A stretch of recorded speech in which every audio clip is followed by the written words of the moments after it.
অন্যভাবে হাত দিলে সেই হাত দিতে কেউ যদি ভাইবা থাকেন যে 8 তারিখে আমি ইলেকশনের ভিতরে যে সিল দিয়ে আপনি ভাই এখনো আপনার অনলাইন আপনি এখন মায়ের পেটের ভিতরে আছেন। ওই দিন ল এনফোর্সিং এজেন্সির সংখ্যা আপনাদের চেয়ে অধিক থাকে। যে অন্যায়ভাবে ব্যালট পেপারে বা কোথাও যদি কোনো হাতদার কোনো প্ল্যান করে থাকেন বা কোনো চিন্তা ভাবনা করে থাকেন, আমি বলবো যে আপনি এখনো অন্ধকার আছেন। সরকার একটা সুষ্ঠু শান্তিপূর্ণ ফ্রি ফেয়ার সরকার এর মাঝখানে অন্য কোন রকমের অন্য হা বা না অন্য কোন রকমের শব্দ নাই।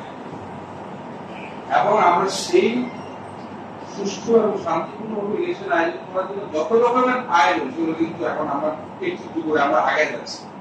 ওই যে রাস্তার পাশে আপনার কাছে যদি আরেকজন এসে আপনার সাথে হাঙ্গামা করতেও চায়, আপনি ওই জায়গাটা অ্যাভয়েড করে আপনি চলে যান।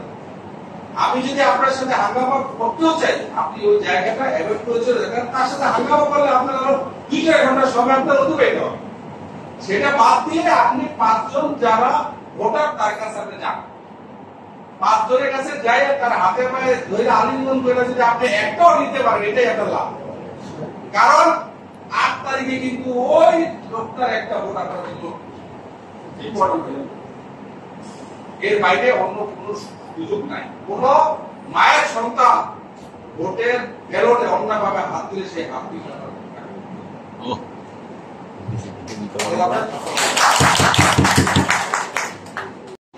সংখ্যা হচ্ছে যে প্রায় 3 লক্ষের উপর। তো ওসি সাহেবের পক্ষে কিভাবে সম্ভব যে উপজেলার প্রত্যেকটা জায়গায় কে কাকে অর্থ দিল, এটা উনি ভাবতে। আপনি যদি অর্থ যদি না দেন আর যিনি অর্থ নেন তিনি যদি অর্থটা যদি না নেন, তাই কিন্তু আমাদের এই যে কাজ আমাদের সহজ হতে পারে। তো আমাদের সমাজে মহোদয় যিনি বললেন সেই বক্তব্য সূত্র ধরে আমি আলাপ যে এটা একা আমাদের এই যে ধরো রিটার্নিং অফিসার, আমাদের ল এনফোর্সিং এজেন্সি বা অন্যান্য যারা ইলেকশন সংসদের অফিসার আছেন, ওসি সাহেব বলেন, কর্মচারী আছেন, তাদের পক্ষে একা ইলেকশন করা সম্ভব এবং এটা কমপ্লিটলি অসম্ভব একটা কাজ।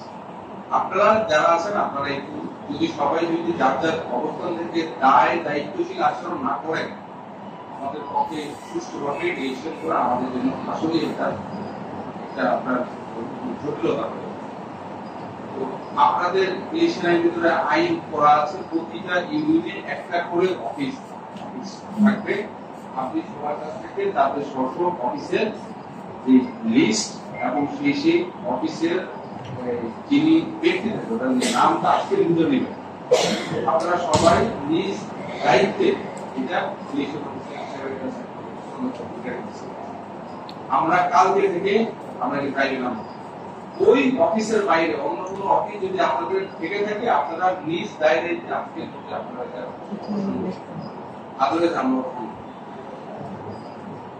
আর নাম্বার 2 হচ্ছে যে ইলেকশনের ক্ষেত্রে সরকার একটি সুষ্ঠু শান্তিপূর্ণভাবে ইলেকশন করার ক্ষেত্রে কোন রকমের অল্টারনেটিভ কেউ যদি ভাইবা থাকেন যে 8 তারিখে আমি ইলেকশনের ভিতরে যে সিল দিয়ে আপনি ভাই এখনো আপনার অনলাইন আপনি এখন মায়ের পেটের ভিতরে আছেন। ওই দিন ল এনফোর্সিং এজেন্সির সংখ্যা আপনাদের চেয়ে অধিক থাকে। যে অন্যায়ভাবে ব্যালট পেপারে বা কোথাও যদি কোনো হাতদার কোনো প্ল্যান করে থাকেন বা কোনো চিন্তা ভাবনা করে থাকেন, আমি বলবো যে আপনি এখনো অন্ধকার আছেন। সরকার একটা সুষ্ঠু শান্তিপূর্ণ ফ্রি ফেয়ার সরকার এর মাঝখানে অন্য কোন রকমের অন্য হা বা না অন্য কোন রকমের শব্দ নাই। এবং আমরা সেই সুষ্ঠু এবং শান্তিপূর্ণ ইলেকশন আয়োজন করার জন্য যত রকমের আয়োজন সেগুলো কিন্তু এখন আমরা একটু করে আমরা আগে যাচ্ছি। আর 8 তারিখে থাকবে যে ইনশাআল্লাহ 8 তারিখে অত্যন্ত শান্তিপূর্ণ একটা এনভায়রনমেন্ট থাকবে ইনশাআল্লাহ। এবং সেটির জন্য যত রকমের আয়োজন করা দরকার ল এনফোর্সিং এজেন্সি ইসির আন্ডারে সকল আয়োজন। এবং কেউ যদি বলে থাকে যে অমুক অমুকের সাথে আছে, অমুক অমুকের সাথে আছে, আপনারা টোটালি অন্ধকার আছে। এবং আমরা যে ফ্রি ফেয়ার এবং ইম্পার্শিয়াল ইলেকশন আয়োজন করতে পারি গত সপ্তাহে কিন্তু আমরা সেটাকে কিন্তু প্রুভ করছি। অতএব আপনাদের মধ্যে কোন রকমের ধারণা বা কোন রকমের সন্দেহ থাকার কোন সুযোগ নেই। এবং ইনশাআল্লাহ 8 তারিখে ফ্রি ফেয়ার এবং ইম্পার্শিয়াল ইলেকশন। এবং এর বাইরে আমরা যদি সরকার আবার গত 20 বছর সরকারি চাকরির অভিজ্ঞতায় আমি এটা হারে হারে অনুভব করতেছি, ইলেকটেড জনপ্রতিনিধি অল্টারনেটিভ নাই। যিনি ইলেকটেড হয়ে আসেন তিনি জনগণের দুঃখ কষ্ট যত সহজে অনুধাবন করতে পারেন, দেশের উন্নয়নে যত উনি কার্যকর একটা রোল প্লে করতে পারেন, এটা অন্য কোনো মেয়েদের পক্ষে সম্ভব। এবং সুষ্ঠু শান্তিপূর্ণ ভাবে সামনের 8 তারিখের এবং তারপরে ইলেকশন আয়োজনের জন্য আমরা এক ভাই, এর বাইরে কাউরে কোনো সামনে আমাদের কোনো দল নাই, আমরা কাউরে চিনি না। 8 তারিখে যিনি ইলেক্টেড হয়ে আসবেন, শপথ হয়ে আসার পরে তারা আমরা ফুল দিয়ে এখানে আমরা ভ্রমণ, এই হচ্ছে আমাদের কাজ। এর বাইরে অন্য কোন রকমের সুযোগ নাই। কারো ভিতরে যদি কোন রকমের দুঃস্বপ্ন যদি কোন সন্দেহ হয়, উদ্বেগ ঘটে, আজকে থেকে আমরা ছেড়ে দিই। এই হচ্ছে যে ইস্যু।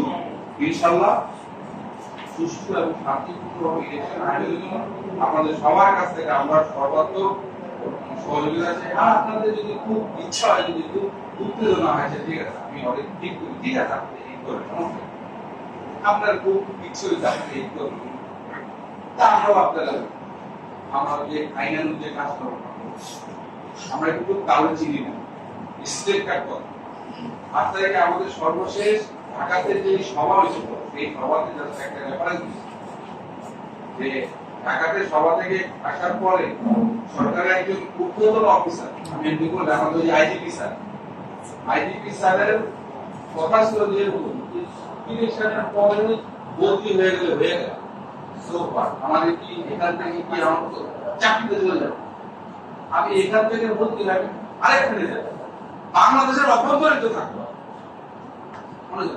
বদলি সরকারি চাকরি এটা আছে 1 মাস আগে 1 দিন আগে হতে পারে।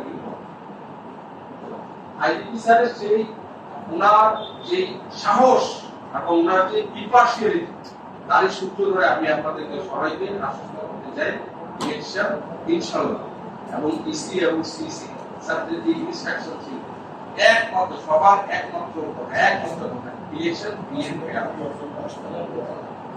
এর বাইরে অন্য কোনো আওয়াজ নাই, কাউকে আমরা চিনিও না, কাউকে আমরা জানিও না, সবাই চিনবো 8 তারিখে সেই ভোট, এই ভোটের ফলাফল দেওয়ার পরে। এর আগে আমাদের সামনে সবাই তো এই কাজে আপনাদের সবার আমরা চাই এবং আমি রিটার্নিং অফিসার সহ সবাইকে আন্তরিকভাবে অনুরোধ করব